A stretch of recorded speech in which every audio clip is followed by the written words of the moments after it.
Tempat belajar YouTube channel Soli Supriyadi hadir menjumpai para YouTuber juga para siswa-siswi SMP kelas 8. Mudah-mudahan pembelajaran ini membawa manfaat bagi kalian, pembelajaran yang sangat asik di tempat belajar.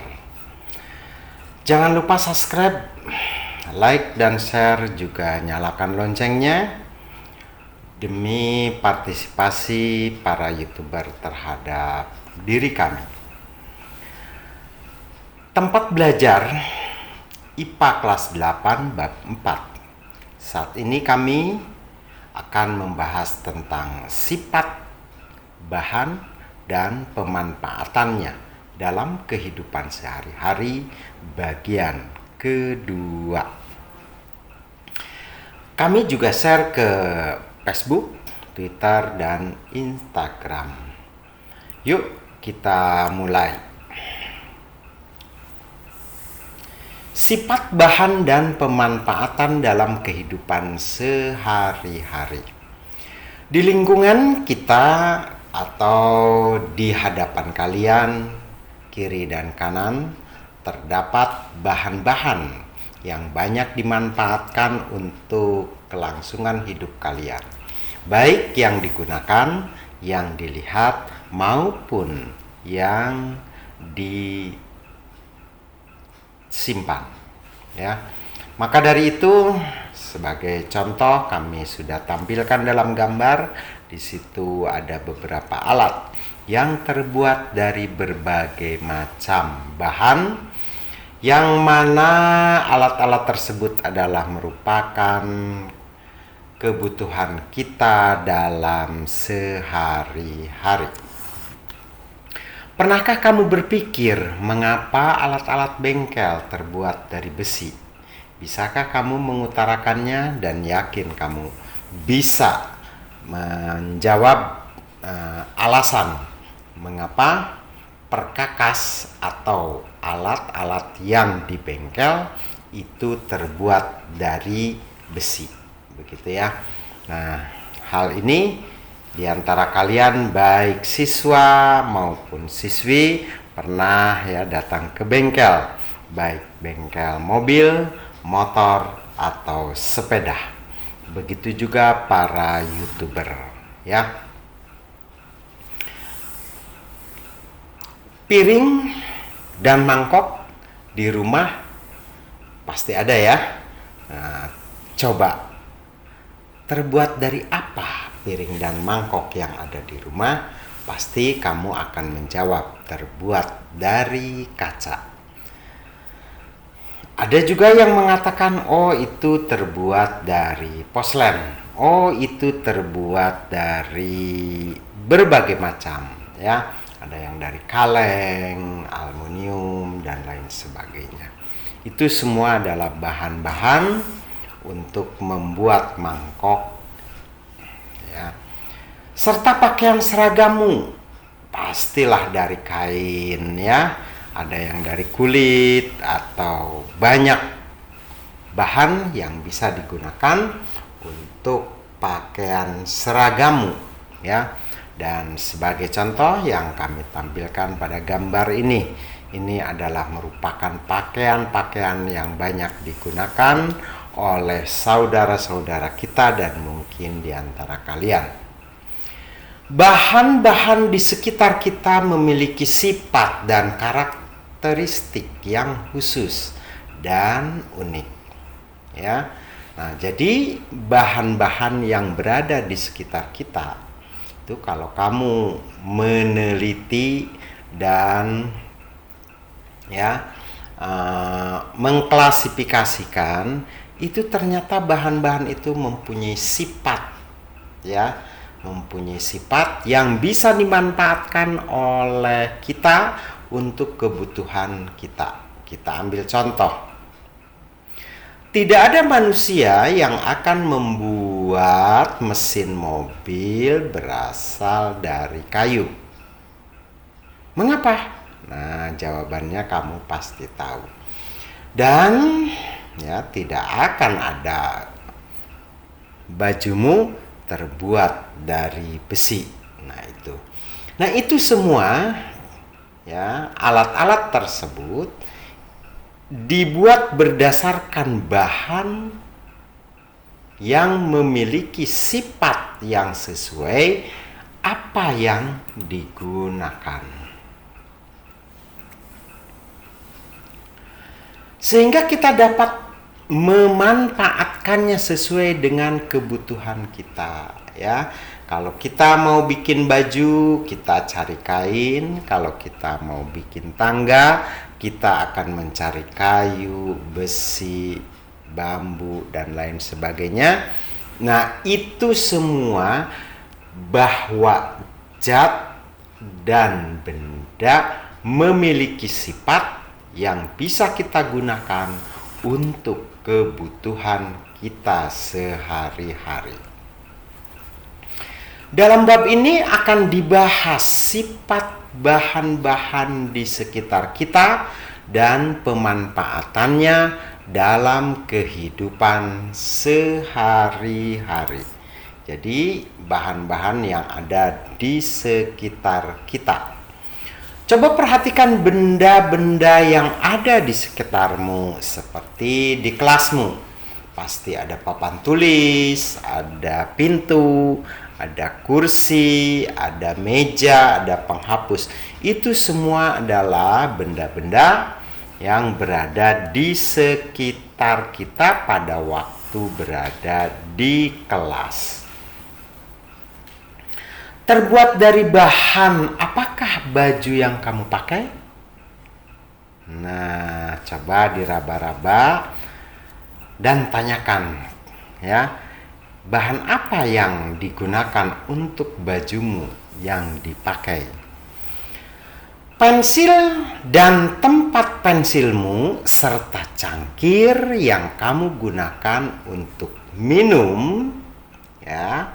Pensil, nah, cangkir yang digunakan untuk minum itu terbuat dari apa? Tahukah kamu bahwa benda-benda yang kamu gunakan sehari-hari terbuat dari berbagai macam bahan? Adakah benda-benda di sekelilingmu yang terbuat dari logam? Coba sebutkan, ya.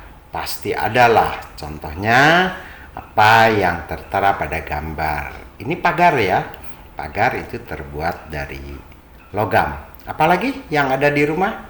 Ada pisau, ada sendok, ada teralis, ya, motor, mobil, sepeda. Itu bahan-bahannya berasal dari logam.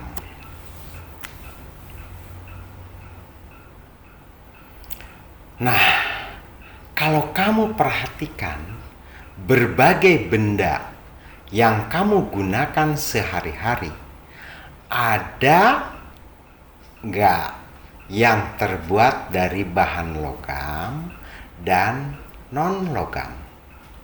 Logam dan non-logam. Bisa kamu sebutkan? Ya, pastilah kamu tahu, ya. Yang logam, tadi ada pisau, ya. Ada sendok, itu logam, ya. Ada motor, ada mobil, ada sepeda, itu terbuat dari logam. Ada pagar, ya.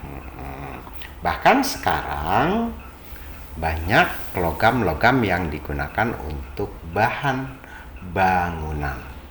Yang non-logam banyak juga, ya. Ada baju, pakaian kita, ya.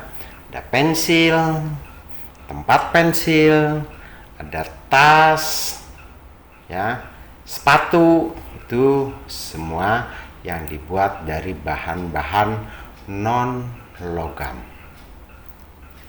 Bahan logam dapat dibedakan lagi menjadi bahan logam besi dan non-besi. Nah, saya tampilkan itu beberapa bahan, ya. ada tembaga.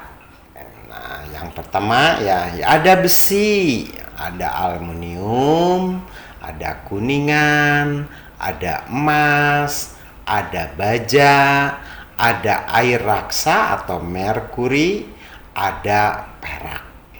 Ini semuanya adalah logam, ya,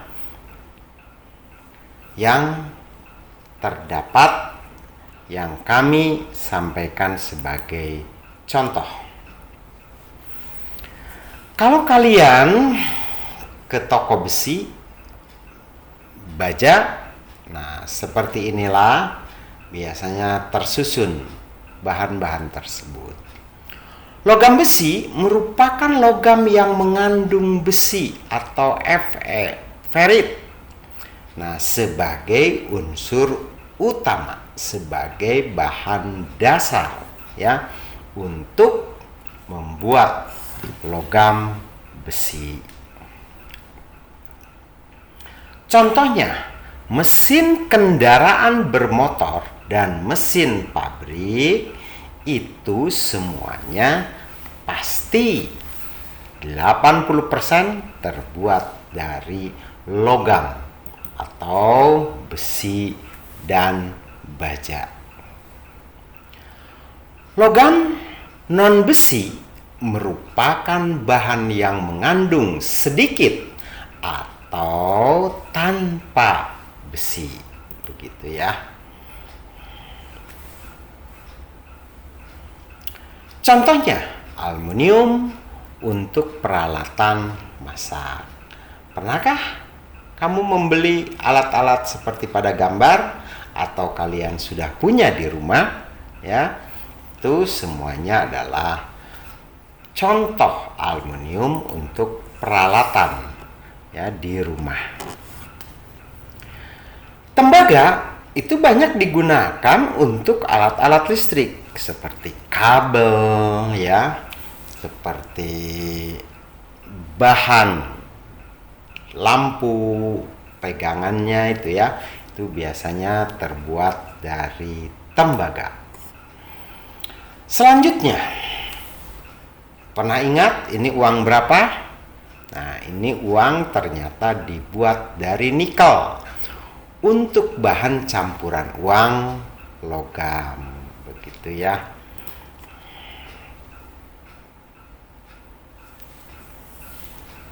Lihat gambar 41. Itu merupakan bahan yang sering kita gunakan dalam kehidupan sehari-hari. Itu terbuat dari berbagai macam jenis alat ya. Berbagai macam peralatan yang bisa kamu gunakan di rumah atau di sekolah. Nah, alat-alat inilah yang kalian umumnya miliki ya di rumah maupun di sekolah, begitu ya. Nah, itulah yang bisa kami sampaikan pada kalian. Mudah-mudahan penjelasan yang kami sampaikan bisa dipahami, bisa dimengerti, dan bisa diingat. Terima kasih telah hadir di YouTube channel kami. Mohon maaf bila banyak kesalahan ya. Bila banyak kesalahan, salam sehat, salam hormat ya dari kami.